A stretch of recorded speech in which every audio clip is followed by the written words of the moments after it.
Here are some tips and tricks for the camera on Redmi Note 14 Pro Plus 5G. And we're gonna start with the Pro mode because by default the Pro mode is not available in this list of different modes.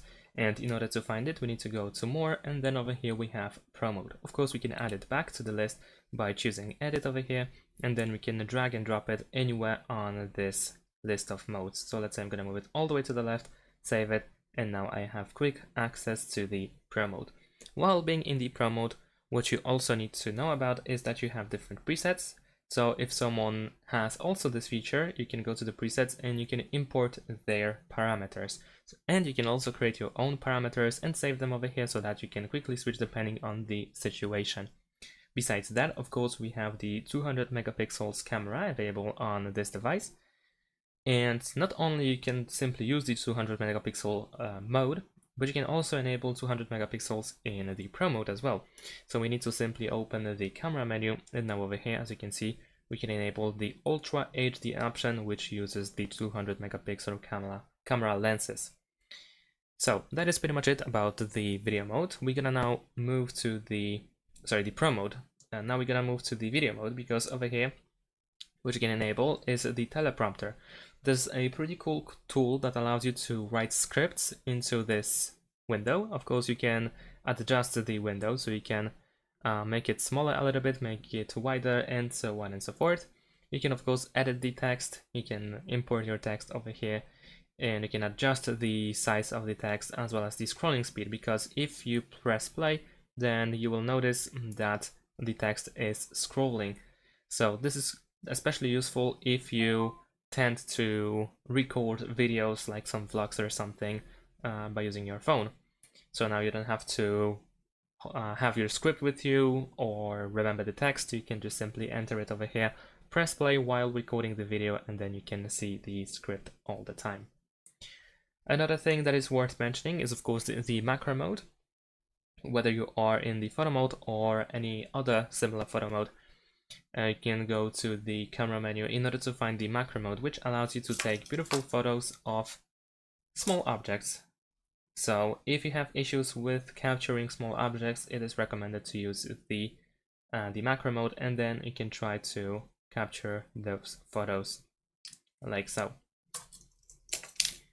Besides that, we also have, of course, the timer here, which is, well, nothing unusual.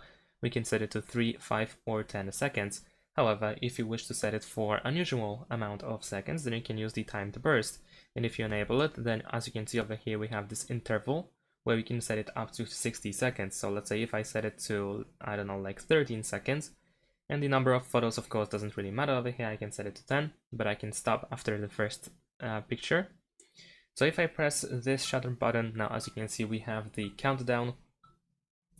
And after that time, the photo will be taken normally, just like with a default timer. At the top, of course, you can see the amount of photos that have been already taken. As you can see, the photo was taken and another one is trying to be taken in those set seconds. Of course, I can pause it, and the second photo or any other further photo doesn't have to be taken. This can be simply used as a timer. If you want to turn it off, then of course you want to go back and set it to off. And another thing that is really cool in the camera menu is the shutter type, because you can simply tap on the camera preview in order to take a photo. So it looks just like this. There we go. As you can see, we can quickly take a photo by simply tapping on our screen. Or we can also use the voice shutter, so you can say out loud cheese in order to take the photo. Really, really cool stuff. Unfortunately, this option seems to be available, I think, only in the English language, or maybe there are some other languages that are also supported, but it definitely works for English, and I couldn't find any other language which also supported this, but perhaps this will be also added in the future, and other languages will be also supported. If you tend to zoom in and zoom out a lot, then of course you probably do this gesture over here where you pinch the screen in order to zoom in and zoom out. But this can be sometimes quite inconvenient. Therefore, there are two alternatives that you can perform. The first one is you can press and hold your finger on the zoom over here at the bottom, and then you will open this wheel and you can simply move left and right in order to adjust the zoom. so it is a little bit easier to adjust the zoom. And another way to do that is by binding the zoom feature, the function, to volume button. So you can use volume up in order to zoom in and volume down in order to zoom out. In order to do so, we need to once again open the camera menu, but this time we're gonna go to the settings, and then in the settings we need to find volume buttons function, and here we need to switch to zoom. So now if I go back to the photo mode, as you can see, I can press volume up in order to zoom in, which is even more precise than using your fingers. And that is pretty cool, I guess.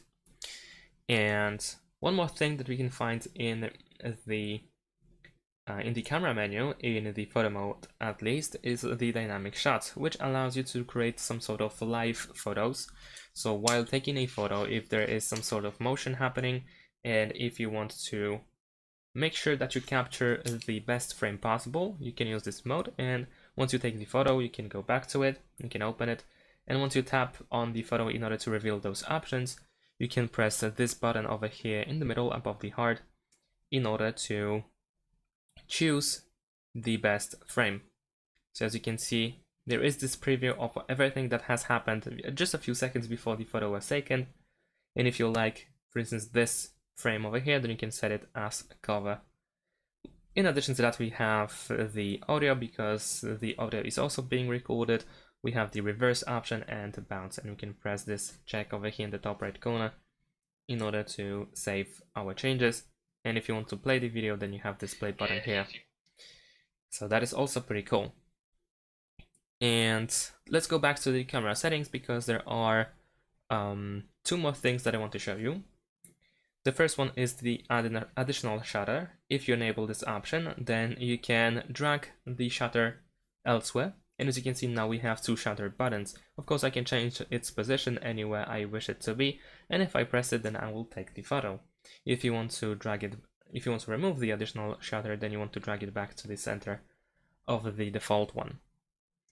And last but not least, which is just for fun, I would say, is the customization option, because in camera settings we can go to customize, and then over here you can customize the feature layout, which is something that we have done already with the Pro mode.